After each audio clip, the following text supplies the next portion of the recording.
Hey, it is Friday, March 6th, 11 a.m. Pacific Standard Time, right here on the West Coast.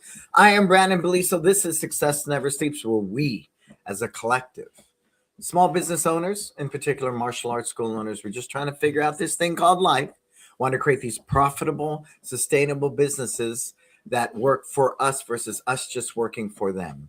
And with that, there's a lot of moving parts, right? I know. I enrolled. I was a martial artist. I love martial arts. I grew up in it. And then guess what? Then I needed to become a martial arts instructor. Totally different skill set.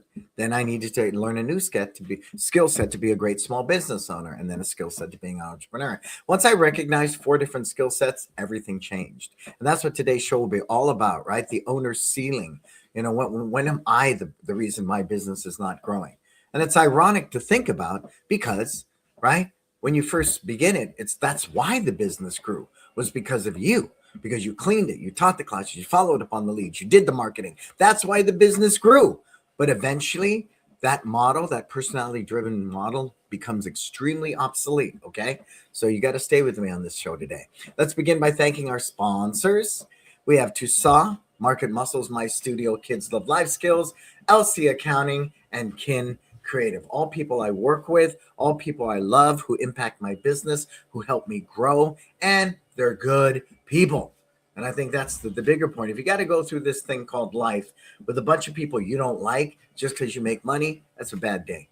For me, that's a bad day. And I want to be extremely mindful of that. So if you're interested in any of these services, who are also our sponsors, please feel free to DM me and I'll happily share with you my experiences. Our It's Time group mentoring. I just got off a call with a couple of people. Very cool. Super cool. We have me and Marco, Monique, and Jason. And it's unique. I think what's unique about it is we are active school owners. So we're not hypothesizing and, sitting in a glass house, reliving what we did in the 1980s or 90s. And I don't say that derogatory. I'm just saying it's a reality. And I would prefer to work with somebody that is in the trenches day to day, understanding what's changing in digital media, what's changing in the way children learn post-pandemic and all those different things. It's an ever-changing climate. And if you want to be around profitable, growth-oriented 25 years later like we are, I'm going to tell you, work with us at It's Time Group Mentoring. Cool. Set up a DM discovery call with Marco, DM Jason, Monique, or me, and we'll happily share with you the impact we're having with school owners. And I'm very proud of that. What's coming up? It's Time Live United. That's it. Right? We do this once a year.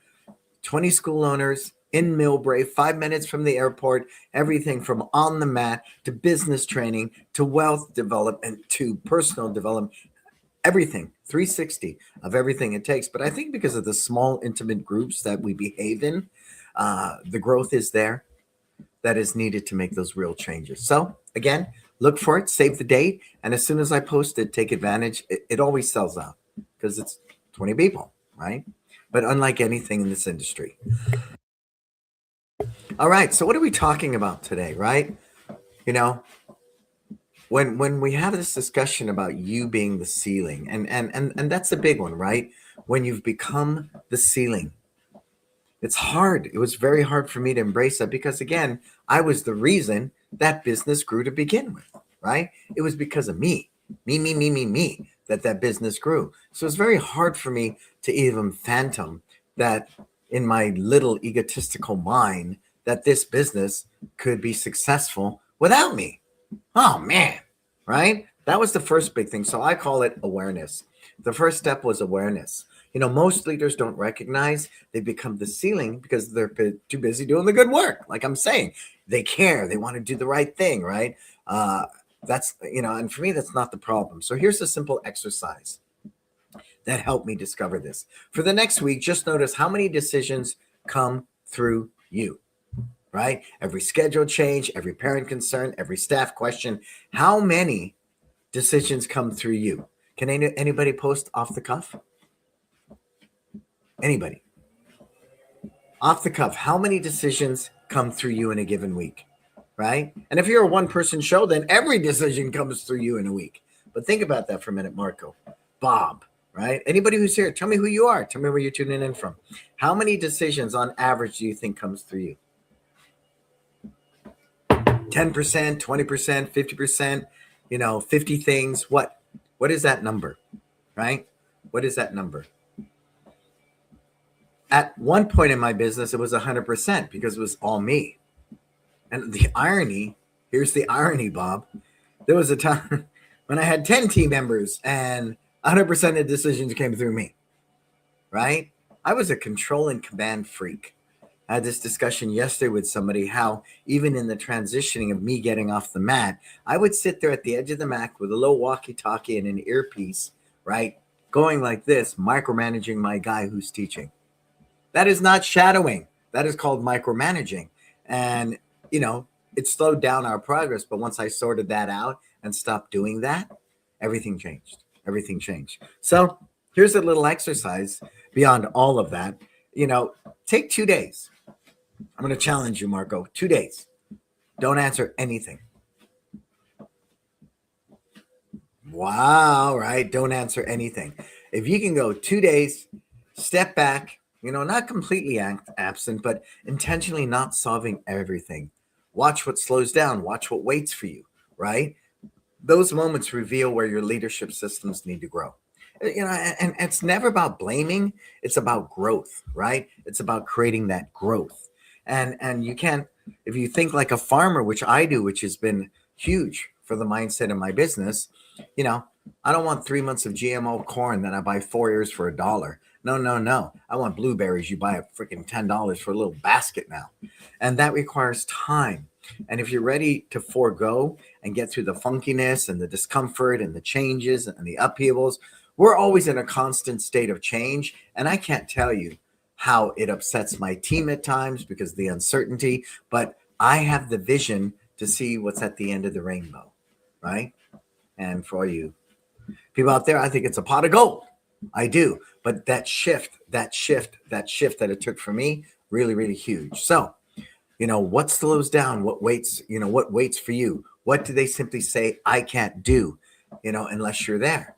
And for me, I would look at that laundry list after a 2-day period and say, okay, this needs to change, this needs to change, this needs to change. I think what my ego will say is, no, here I come to save the day, right? Like Mighty Mouse. I don't want to be a business owner who puts out fires and saves people. That is not empowering. That does not promote autonomy and doesn't allow your team to really, really take ownership, right? You want that team to be accountable. But if I'm sitting from a point of ego, the accountability goes, how many times do I have to tell you? I told you so, right? Or even worse, I'll just do it myself. Ego's going, that's right. Nobody does it better than you, right? Nobody, right? The ego. And for me, I want my team to do it better than me. That shows me it's an earmark of writing a great system. It's an earmark of really, creating an environment, a culture that empowers people, not disempower, right? So being able to meet them where they're at, understanding, how they like to be appreciated. Great book. I don't know if you can say it, hard to say it. It's called Appreciative Inquiry. Maybe you can say that. It's a great book. And really understanding this guy likes to get his picture up on the wall saying he's employee of the month. This one, all they want is a thank you and a text. This one wants it monetary. However that might look, I find the big thing, even though culturally we function under live your best life, I've really learned people's love language, for the lack of a better word, that allows me to facilitate, right, their experience. Because in the words of Richard Branson, if the team wins, they take care of the customers. If the customers win, I don't work a day in my life. So that's really the goal here. And as long as you are that bottleneck, and I think also, like in your position, Bob, the culture you set up works for you, right? And if you're working a day job and you just want to have a small club, that's perfect. Be clear about that, though. But if my goal is to scale, if my goal is to create my business so it works for me versus me working for it, to have the freedom I experience today, then fundamental changes need to happen. And the first one was the awareness that I am the bottleneck, the awareness I'm a control and command freak, the awareness that it's easier for me to do it than to sit down painstakingly and write a system that's not making me, money right now. But if I write that system, if I train people on that system, and then I implement it, they're going to do the work for you. That's the thing. But when you're sitting there in Starbucks writing a system, there's no glamour there. There's no instant gratification. There's no dopamine dump that, hey, I'm making $1 million on this system. None of it sits there. But you have to have that vision to see that. And it was that awareness, that aha moment for me that really made me understood this is the work I need to do. Because we do a lot of work in our business, but are we doing the right work? Write that down. As you come aboard, say hi, tell me who you are. I see people sitting in the cloud. Let me know.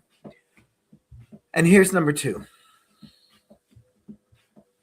Why great leaders build leaders, not followers. So I'm going to break that one down, in my own personal experience, okay? My dad was my instructor. That's my dad. I want to please him. He says jump, I say how high. He tells me to kick, I say how many times. Because I wanted my father's approval. So we would line up in class like good little minions and tin soldiers, and we had the yes sirs down and the yes ma'ams, and our uniforms were crisp, but we were all a bunch of followers. We lived in a state of fear. We never challenged my father's authority or question or philosophies. We abided by his rule. The challenge with that is at 18 years old, when I left home, I had been disciplined a lot. I know this is a very personal story, but I want you to hear me, okay?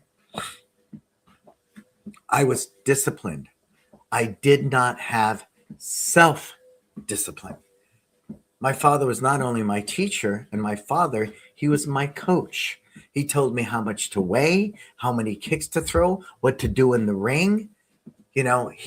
Every aspect of my life, on a family level, a martial arts level, and a fighter level, he controlled. And it was through discipline. He controlled me. And it worked for a while, but once I left the house, I was screwed. I was left to my own devices. So that's when I really understood that a control and command leadership was post-World War II. I understood that, right? You got the owner, you have the managers, you have the assembly line managers, and you have the factory workers, right? Right? They called them the worker bees back then who were producing the product. And I understand the pyramid, that hierarchy. In today's world, it does not exist that way. Not in a great company. There's a lot of companies that are control and command. We witness it all over, right? Control and command. But if you really want to get to the good stuff, if you really want to get to high-end quality relationships that you just love and value, then you have to stop producing followers, right? People who aren't willing to think for themselves because they bring nothing to the table to play with. They bring no value. You with me? So our goal is to create leaders. Put it in the comments. Have I made that one clear? Okay. Because followers wait for a direction, right? Leaders take responsibility, right? And if your team just simply follows directions, that's what they are. They're direction followers.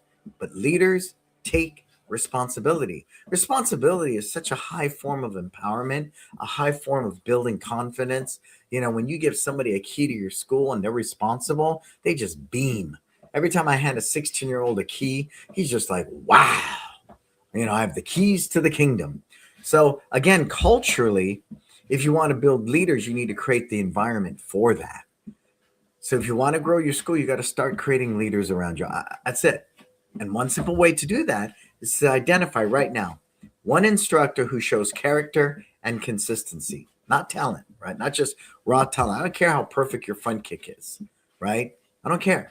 But I want you to think about that for a moment. One instructor who shows character. Which of your instructors have the most character? Which one of your instructors or volunteers are very consistent? Who can you count on all the time? Put it in the comments. If I can see it, I can be it. Who is that person? Who is that person, right? Who is that person? See, this is where we need commercials, Marco.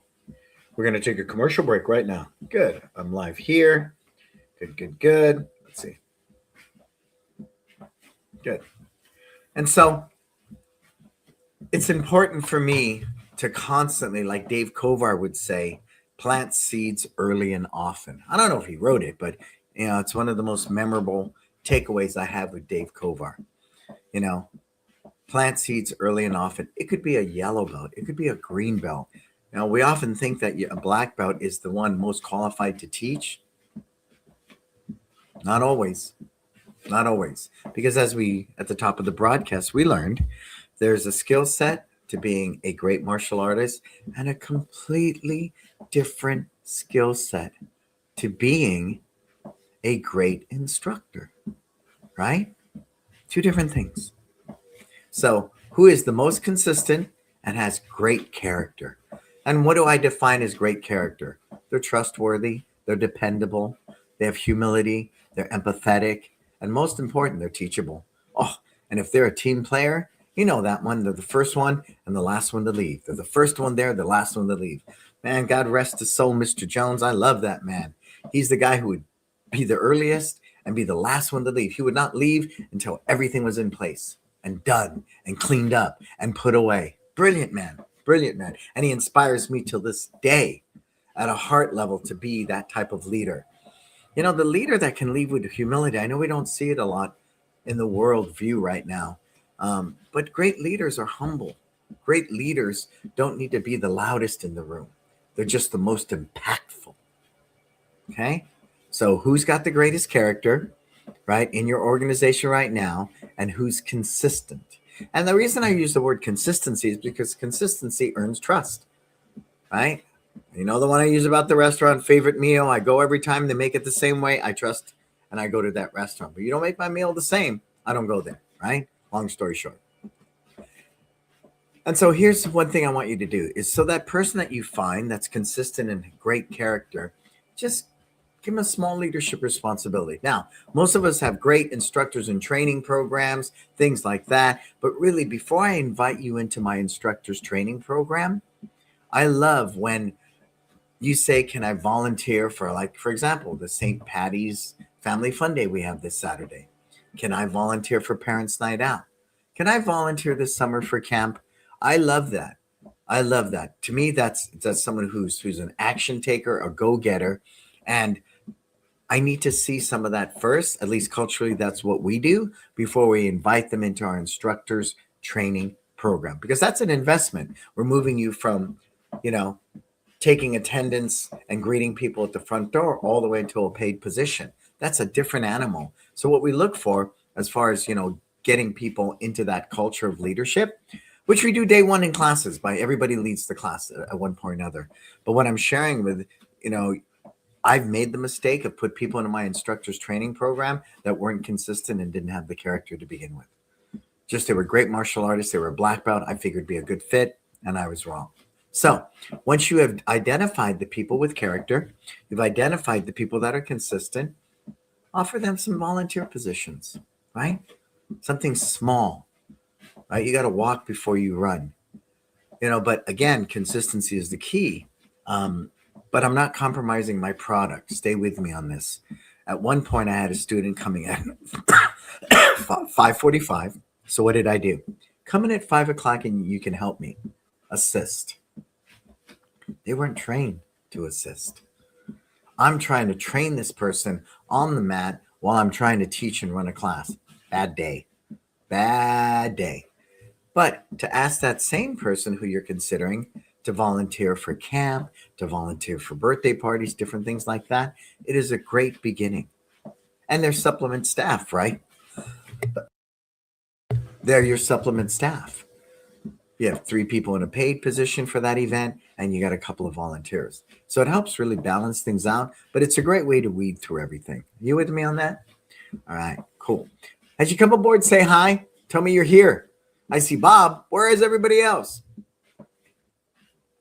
And then I think the biggest thing with that is once you have established that person, don't leave it in silence. You want to connect with them, maybe talk on a weekly basis, ask them how they're doing, point out the good things you notice and the good things they can do better. One of the forms of self-management that we use in our businesses that I learned from Rudy Mick was at the end of their shift or in conversation, I ask, what is one thing you can celebrate you did well? And what is one thing you could do better, right? Those two are very, very important because it's a form of self-regulating and self-management. right? So if they get in the mindset, what did I do well today? Great, build upon that. What can I improve upon or do better? Great. Don't do that again. And here's the course correction. So that's super important because really, I mean, great leadership grows through conversation and experience because you're not just building a team, right? Those are a bunch of minions. You're building future leaders, right? You're building future leaders. Now, why is it that we don't do that? Does anybody know? Why is it that we don't do that? Hey, Satya, what's happening from Cozumel?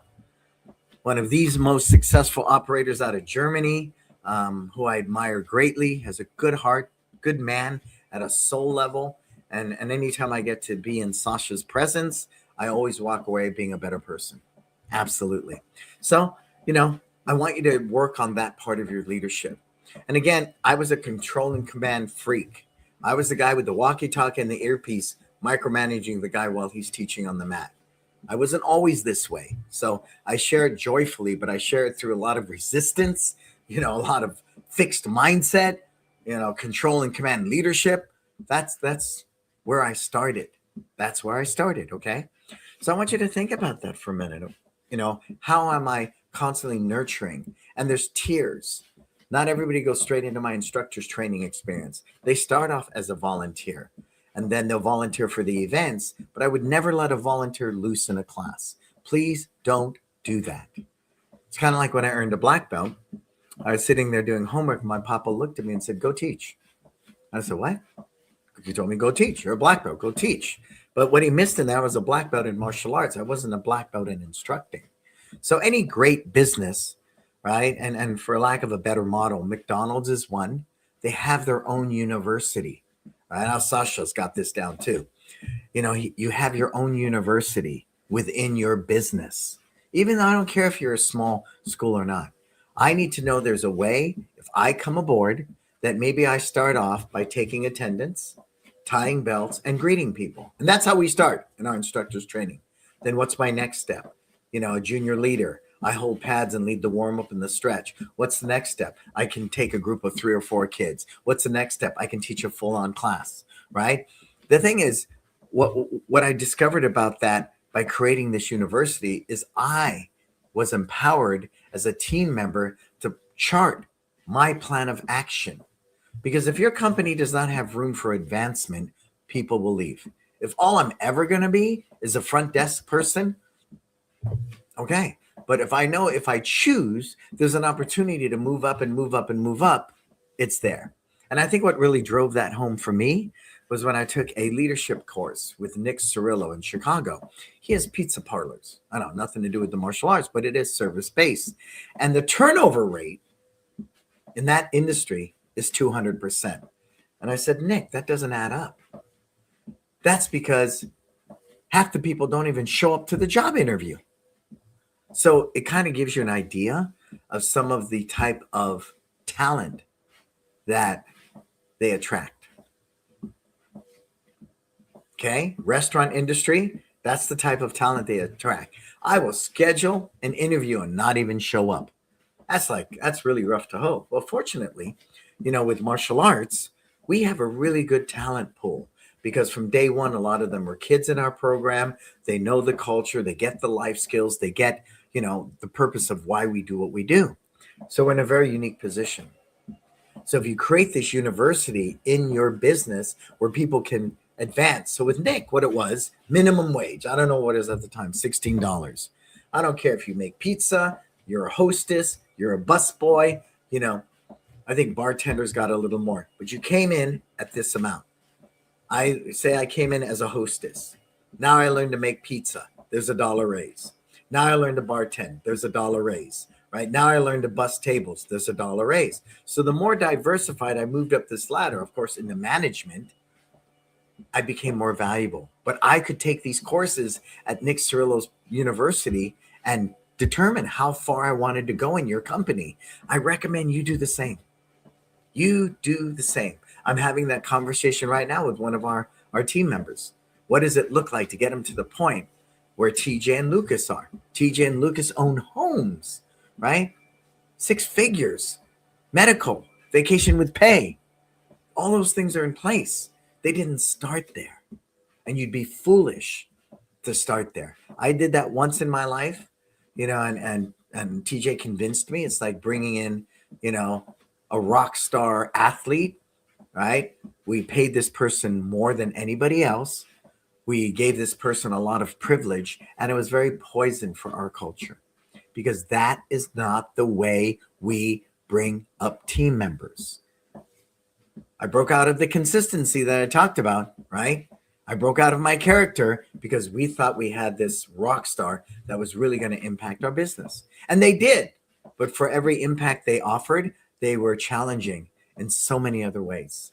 And we ended up parting ways. So create a university within your business to train people to advance. Super important. And I watch that too because, because you do everything, Bob, it's very easy maybe not to look at curriculum. It's very easy not to get on the mat and, role play, right? Get a couple of students to be your guinea pigs and you role play these techniques and these drills and these systems. I would still recommend that. Highly recommend that. Cool? All right. So the big thing is the mind shift, right? For me, it was the big mind shift is required to let go of control. The reason you're in the position you're in is because you are a control freak. That's it. That's it. But letting go of control is one of the hardest lessons for leaders who care deeply. Now, I care deeply about every student, their progress. I care deeply about all my team members, but that does not mean, that I can't make that important shift that has helped me over the years. Instead of asking, did they do it exactly the way I would, right? Ask them, did they protect the mission and the standard, right? Did they protect the mission and the standard? And if the answer is yes, then they're on the right path, right? They're on the right path. For us, it's live your best life. So if what they did was to fulfill that brand promise of live your best life, then you know what? We're on the right path. So here's a simple practice. When someone comes to you with a problem, don't immediately give them the solution, right? I want you to right now make a commitment, raise your hand, put it in the comments. Commit to me right now. You will not simply try to fix the situation and give them a solution. You will never build leaders. You will never build autonomy if you're the fix-it guy, right? Or worse, I'll just do it myself. Who's ever said that one? Or nobody does it better than me, right? It's very easy, especially in the martial arts industry. You know why? My rank is higher than yours. And if somebody who's a lower rank than me can do better than me, then I'm inadequate, right? That's all that we all go because we're human beings. Hey, Tish, what's happening? Letitia from LC Accounting. You guys, you need a great bookkeeper? Go to my sister, Tish. So that was the big mindset shift for me. So Walt Disney, I've taken several Disney business courses. I love Walt Disney. I love what they've done with movies. I love what they've done with their parks. What they've done as a business. Think about it. They bought up Star Wars. They bought up Marvel. That's crazy. That's crazy, right? But that's the depth. They bought a Pixar. So what Walt taught me, and I say that like Walt is alive, and I don't say that sarcastically. We talk about how strong a brand and a culture is developed. Walt Disney's been dead for like 50 or 60 years, I think. And when I took this Disney business course, they talk about Walt Disney like he is alive. To have this facilitator presenting this business course going, well, you know what Walt says, and Walt says this, and I'm like, does anybody realize this guy's been dead for 50, 60 years? But that's how strong the impact of his leadership. It resonates today, 50, 60 years later. Isn't that powerful? So you know what Walt will always say? What do you think? What do you think? So anytime, and who can make a commitment to this? Sasha, make a commitment to this right now. Bob, make a commitment. See if you can do this one for me. Make the commitment that when a team member brings something to you, a question or otherwise, your first habit response will now be, What do you think? Even if they don't know the answer, there's several things that come here. One, I'm instilling a new habit of you thinking. Number two, I'm getting out of the control and command mindset. Right? I don't have to fix everything. I don't have to control everything. I don't always have to be the solution. Right? Because the fun really happens in any business when we collectively find the solution. That's when things get magical. Okay? That's where the magic begins to happen. So who can do it right now? Come on, take ownership. Put it into the comments. Who here is going to always reply when somebody brings a challenge to you, they have a question, you are going to reply with, what do you think? It's Walt Disney's one of his most famous strategies. What do you think? Cool? And I want you to use that. It's done amazing things for me. It's created so many leaders in my business that do their jobs well. Because when you ask that question, it builds leadership thinking. And little by little, your team starts owning the mission with you. Okay? So, how empowering your team unlocks real growth. Because that's really what it's about. We can grow and not make more money because now we got 10 people doing the job of one, right? There's that tipping point. The book, The Tipping Point by Malcolm Gladwell, he talks about that. You know, a lot of companies, I think it's Google or Genentech, they create 150 people silos all over the world, and they work in a group of 150. Then they find after that, the quality of the work degrades, the teamwork degrades, everything degrades. But I want to challenge that, you know, with our 2 locations and 500 members at each location and a team of roughly 40 at any given time. I say if you have a great culture, great strategies, great purpose, great everything, that the potential's there, right? Because if you want to raise people up, people will only rise up when they feel trusted. And I believe trust for me is the foundation of everything that I do. I am so determined to earn people's trust. Because here's why. And this is why this works very well with our businesses. If people trust you in business, they believe in you. That's it. Trust is a form of belief based upon you consistently delivering on your brand promise. You cannot grow that alone. You cannot be the only person delivering on the brand promise. So for me, just the whole ability to empower my team by trusting them is there. So how do we do that? You got to give your team real opportunities to step forward.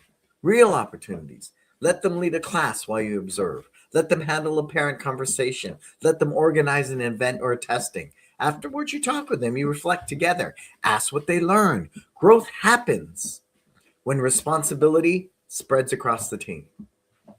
And when that happens, something powerful begins to take shape. Your school is no longer dependent upon one person, and it starts becoming a culture. A culture. And that's why, you know how the saying goes, be slow to hire, quick to fire. Yeah. If you got somebody poisonous that doesn't fit your culture, that fights you on your culture, get rid of them right away. Cut it off. Big companies, you know what they do? They pack up your desk. You come in that day for work and they tell you you're out. And they walk you out and you're done. Because when somebody doesn't get your purpose, doesn't, want to fulfill the culture, they fight you tooth and nail. They are poison to what you've built. And make no mistake, stay with me now. A person like that can undo everything in a short period of time because you have this great culture that behaves this way. And yes, it's strong and it'll survive, but because it's so out of character and it's not consistent, right? Out of character, not consistent, guess what happens? It's so huge and impactful on this really great ecosystem you've cultivated. And a culture is what allows a school to last for decades. We've had these schools for 25 years. And we continue to be relevant. because of all the things we do based upon a culture that we've cultivated, based upon a simple principle: live your best life. Cool? Because at every point, a leader is going to face the same question. If you stepped away for a month, would the school continue to grow? That's it. Would the school continue to grow? Or would it pause and wait? I mean, your answer to the question is simply tells you where the next leadership lesson is. It's a constant. Leadership is always being developed, and leadership lessons are what allow us to keep growing. Yeah? So today, as I sit on my little walking pad, right? Multitasking, I sit there and walk for an hour and get a couple miles in while I'm doing this. That's what I do as a visionary. I'm always looking for opportunities now to cultivate more leaders, because the more leaders I have, the potential to expand and grow is there. I hadn't had the need to grow because I do other things, consulting, mentoring. I work with Kid Creative. I'm active in other investments. But would it be nice to open more schools? Maybe. But I think what's even nicer is to have the option, if I choose to or not, and to have the team, to have this great team in place that's no longer being hindered by me because of the bottleneck I create, because I'm a control and command freak, right? Because I don't want to let go, because nobody can do it as good as me, right? Everyone does it better, because I've now shifted my mindset from ego to humility. So I want you to take stock for a minute. Without justifying, through a humble heart, ask yourself that question. Where am I the bottleneck in my business? Because you've hit a ceiling, right? You've hit a ceiling. I can only trust people to teach 3 hours a week. Well, you can only trust them because you haven't trained enough people and give them the responsibility and the autonomy to go out there and deliver. If you're stuck at 3 hours a week and you do the rest of the teaching, then there's a ceiling right there. If you do all of your digital marketing for yourself and you're getting mediocre results and you don't want to spend the money or trust somebody and farm it out, you're the ceiling, right? You're the ceiling. If that school needs to be painted, but you're too damn cheap to want to pay somebody because you can do it better, but you have no time to do that, then you're the ceiling. See? And it's recognizing that with a deep sense of humility, where am I stopping my business from growing? Because it didn't start that way. See, and that was a huge mindset shift for me. This business is here because of me, right? I made this business. Yeah, at one point I did. I cleaned, I taught, I followed up on the leads, I did the marketing, budgeting, I did everything. That is not sustainable. Or even worse, it produces a business that's mediocre, that simply exists year in and year out with 100 students. I know, it's a rough one, right? It's a rough one. Nobody wants to look at a business that was their baby, that they grew to this point, and honestly admit the reason my business is stagnant and not growing is because of me. I'm the one who made this thing. I'm the one that built this thing out of nothing. I understand that, you guys, because I was there. And the freedom I enjoy today is simply through my humility, my genuine need to serve, not just the students and parents, my genuine need to serve my team at the highest level possible. Because there's no doubt in my mind, without my team, I wouldn't have the freedom I enjoy today. I wouldn't have the number of students, any of it. They do 99.9% of the work now. I am the visionary. And I love it because this is what I do, whether it's for you as a school owner, whether it's for my schools, whether it's for Meta, whether it's for any company I've worked with or for. It's really about serving people at the highest level. Cool? All right, so give me some takeaways. Put in those takeaways. We're going to start wrapping up this big dog a little early today, but that's okay because I am grateful I am here. So who are our sponsors, Marco?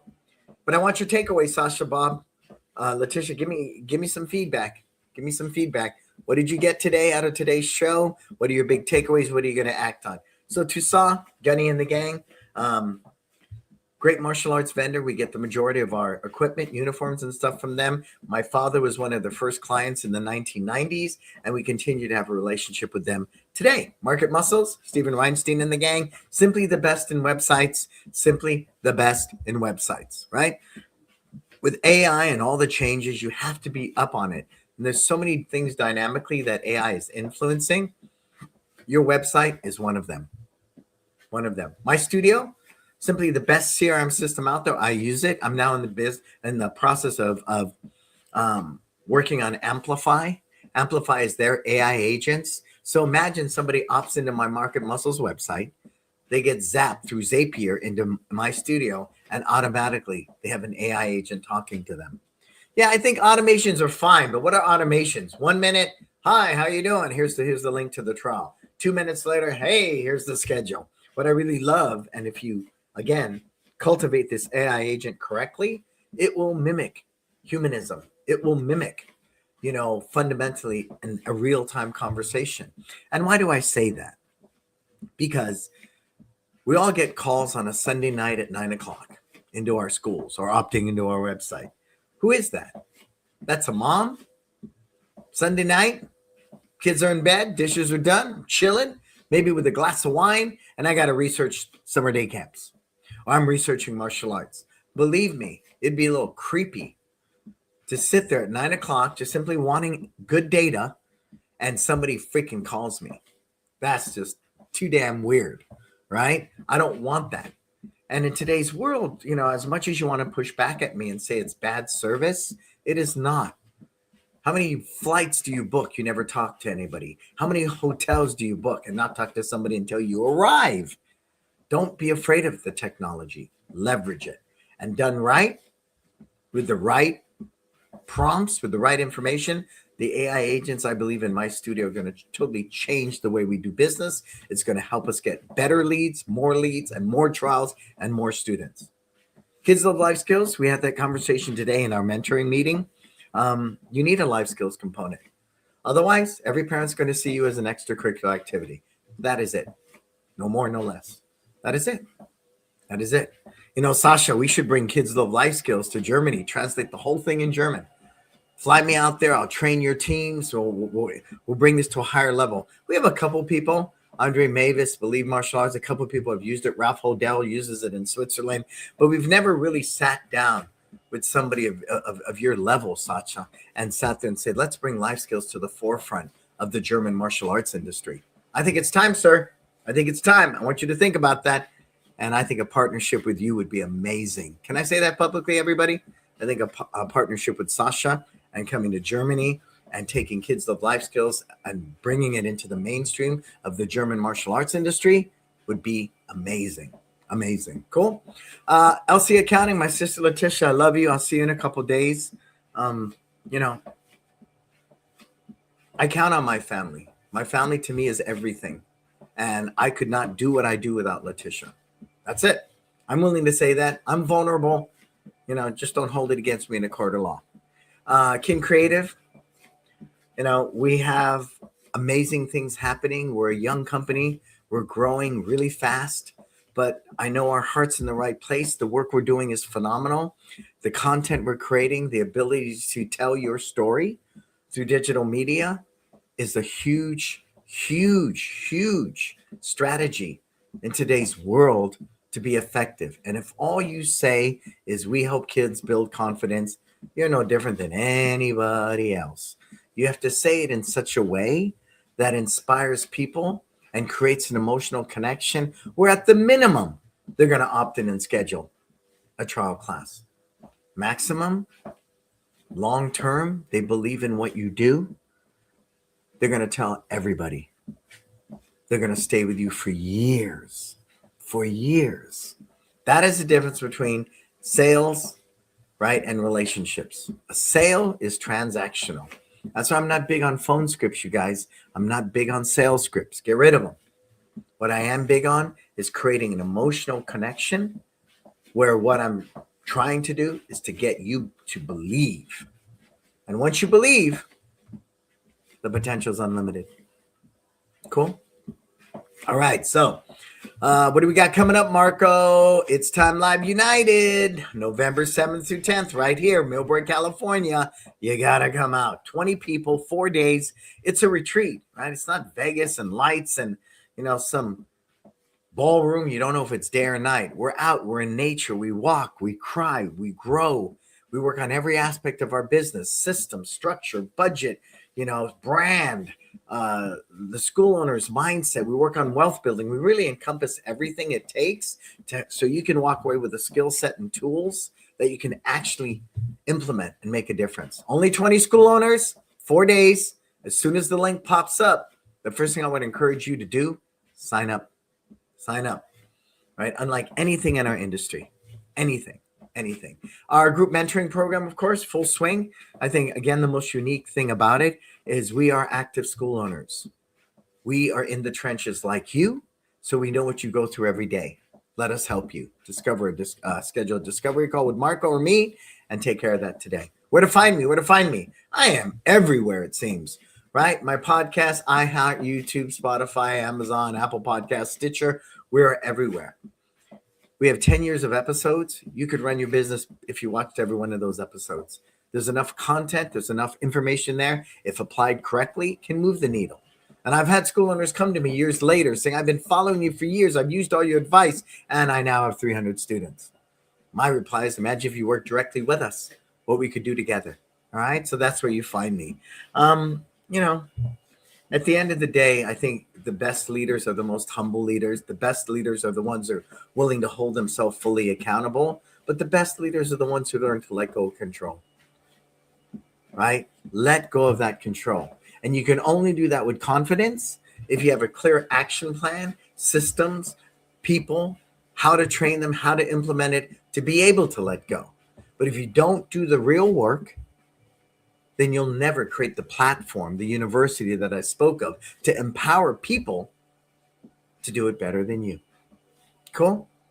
I'm Brandon Beliso. Thank you, Marco, for holding down the fort. We are Success Never Sleeps. Until we talk again, please, please, please, you go out there, live your best life.